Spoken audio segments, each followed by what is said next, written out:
हिंदुस्तान की धरती पर छिपी एक अद्भुत राम कहानी, जो इससे पहले न कभी ये कहानी है मेघालय की। खूबसूरती में लिपटी साउथ गारो पर्वत श्रृंखलाओं की, और उन पर्वतों के बीच छिपे एक राम राज्य की, जिसे आज के दौर में हम बाल पक्रम कहते हैं।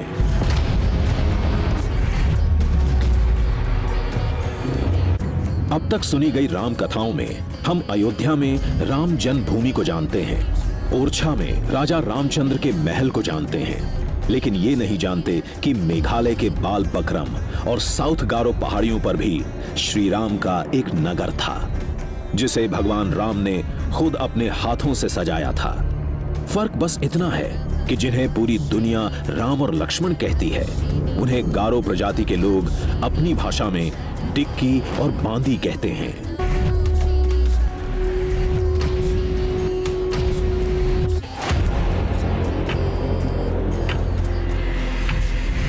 क्योंकि हमारे सामने थी श्री राम की वो कहानी जो युगों से सिर्फ मेघालय तक सिमट कर रह गई।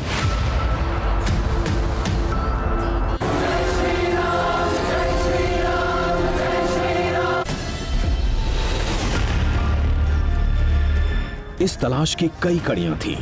पहला, बाल पक्रम, जहां श्री राम के शहर के अवशेष हैं। वहीं कहीं है वो नाव भी जिसमें राम लक्ष्मण सवारी करते थे।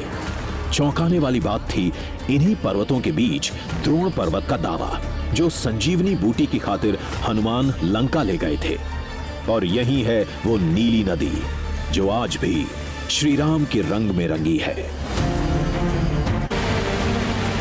पानी बिल्कुल वैसा ही था जैसा किसी आम नदी का होता है, न कोई नीला रंग, न कोई अचंभे वाली बात।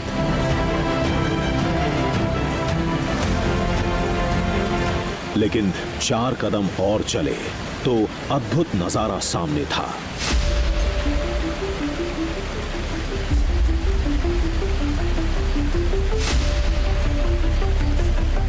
हरे पत्थरों और नीले पानी का एक अद्भुत संसार था।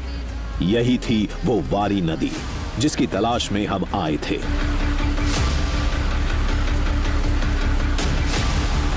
और यहीं से उस नगर की शुरुआत होती है जिसे श्री राम ने अपने हाथों से सजाया था।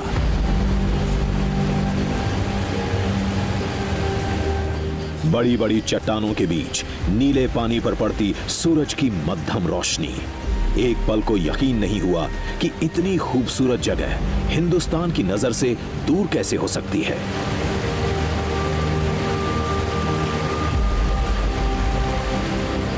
मन तो इस नजारे को सारा दिन निहारने का था, लेकिन श्री राम से जुड़ी अद्भुत कहानी की तलाश।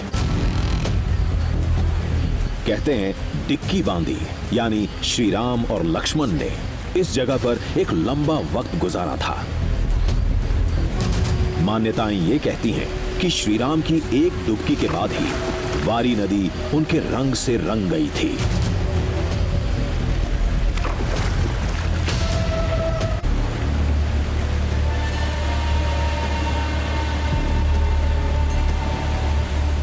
गारो प्रजाति के लोग बताते हैं इस जगह को श्री राम ने अपने हाथों से सजाया था।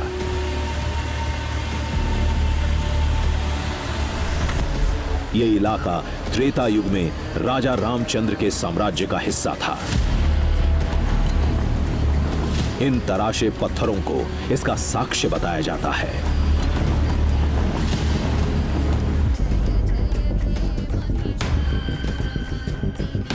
कहते हैं ऊपर पहाड़ियों पर हमें वो गुफाएं भी दिखेंगी जहां कभी श्री राम ठहरा करते थे। चारों तरफ कई पतले दर्रे थे। कौन सा रास्ता कहां जाता है, ऊपर कोई गुफा है भी या नहीं, दिमाग में कई सवाल गूंज रहे थे। इस दौरान हमारी बोट तंग इलाके में कब पहुंच गई पता ही नहीं चला। कुछ गिने चुने लोगों को छोड़कर यहां आज तक कोई नहीं पहुंचा। और ऐसा क्यों है इसका जवाब कुछ देर बाद ही मिल गया। आंखों के सामने जो कुछ भी था अद्भुत था। इससे खूबसूरत नदी हमने पहले कभी नहीं देखी थी। गारो रामायण के मुताबिक ये पूरी जगह, ये पहाड़ियां, ये नदी, ये झरने, सब कुछ श्री राम की नगरी का हिस्सा था। गारो प्रजाति के लोग मानते हैं कि डिक्की बांदी यानी राम और लक्ष्मण आज भी यहीं हैं। इसी खूबसूरती के बीच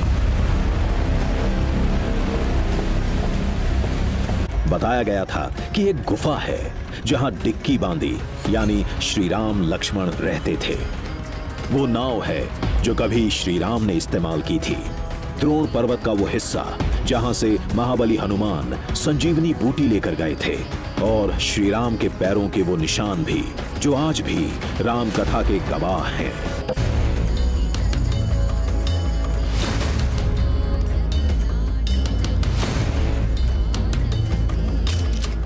गारो रामायण का कोई लिखित रूप नहीं है।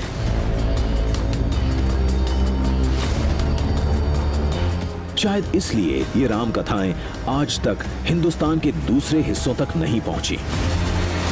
यकीन करना मुश्किल था कि देश के सुदूर कोने में भी श्री राम के साक्ष्य मिलते होंगे, वो भी बिल्कुल वैसे जैसे चित्रकूट या पंचवटी में मिलते हैं।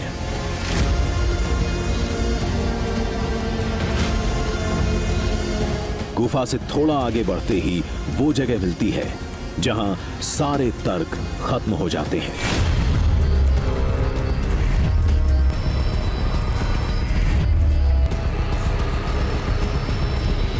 ये दो पद चिन्ह,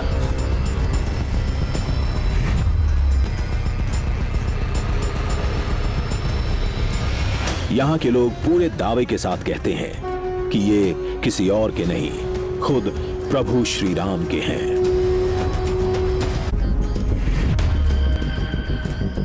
आम इंसान का पांव करीब 1 फीट का होता है। यह निशान 2 फीट का था।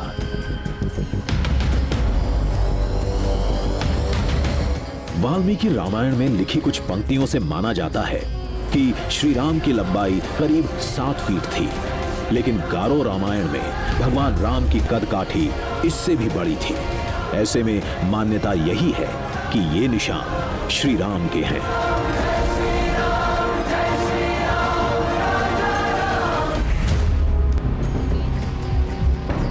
गारो रामायण की इन निशानियों ने हमें हैरान कर दिया था।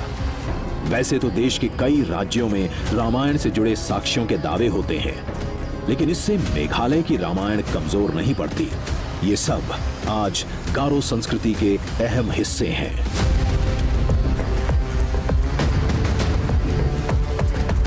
अब सवाल ये खड़ा होता है कि क्या वाकई भारतवर्ष के उत्तर पूर्वी हिस्से में कभी श्री राम ने कदम रखा था?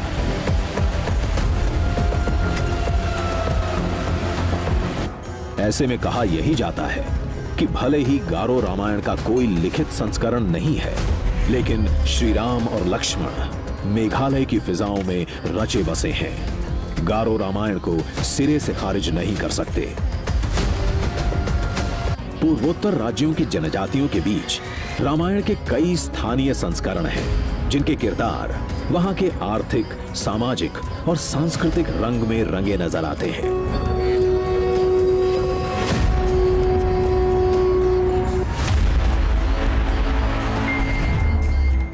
कहते हैं दुनिया भर में 200 से ज्यादा राम कथाएं हैं।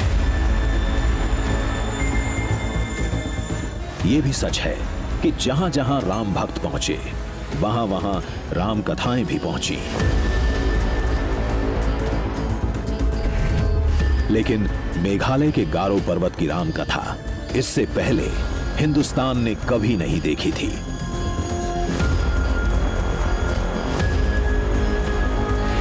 इस राम कहानी को, इस अद्भुत दृश्यम को दुनिया तक पहुंचाना ही हमारा मकसद था।